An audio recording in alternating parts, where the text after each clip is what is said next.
That's not true. And it's No. actually incredibly destructive and divisive to think that way. I agree. And Thomas Sowell, he's a 94-year-old black economist. I always refer to the guy, but he talks about a lot of this stuff where he's like, hey, it's not healthy to tell a young black man that no matter how hard you work, no matter what you do to work out of your situation, you will always be held down by the white man, or you will always be held down by, the United States, right? The system's against you. It's like, that's horrible, right? It's horrible. You want these kids to work hard and to support their 100%. families, and it's like, 100%. that's what we should be encouraging, not it's their fault, it's not your fault, you're a victim, and there's actually nothing you can do to get out of it. 100%, because there's so many different examples of where that's absolutely false. Yeah.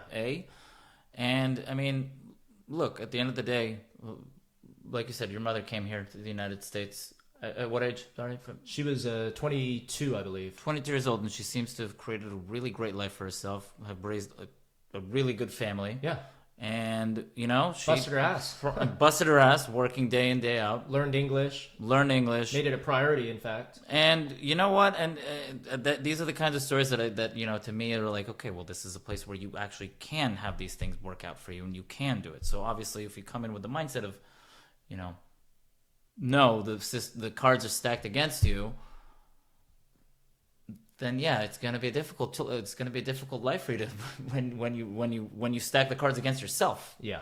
It's really a lot of your own personal psychology and how you really kind of see the world, because It's personal responsibility. it's personal responsibility, 100%. It's like you live in a Western country, you're given an opportunity. And if you're given an opportunity, either you take personal responsibility or you deflect personal responsibility. 100%. That's literally what happens in these Exactly. places. This isn't a dictatorial society where if you know the people in charge, or if you have some sort of a connection to the political party in power, Exactly. that's the only way you can get ahead. I agree with those in those situations, that if you are not in that group, then yes, the cards are stacked against you. But we don't live in that kind of society. We live in a democratic society, Yeah. capitalist society, where you can just you set your mind to a goal. You can choose what job you You want. can choose what job you want. Sure, you might have to have a bunch of shitty jobs along the way. Yeah.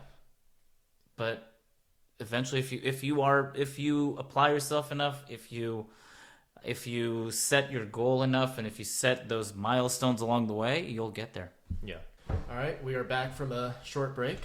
Thank you. I believe what we were last speaking about was Western civilization. Yep. Although it's not perfect, and although not. there's areas of criticism, Of course. it's the best that we got compared to all other alternatives. Compared to all of the alternatives in history, compared to all the other alternatives in the modern age, I urge anybody who really, truly, deep down believes that the United States is like the worst country on earth, This racist place. place, like go experience racism in other countries. You don't think it happens in other countries? Like, I like to go back to like the examples of like in Europe, for example. Like, where do you think all the North African and immigrants or Arabic immigrants live? And they don't live near the Eiffel Tower.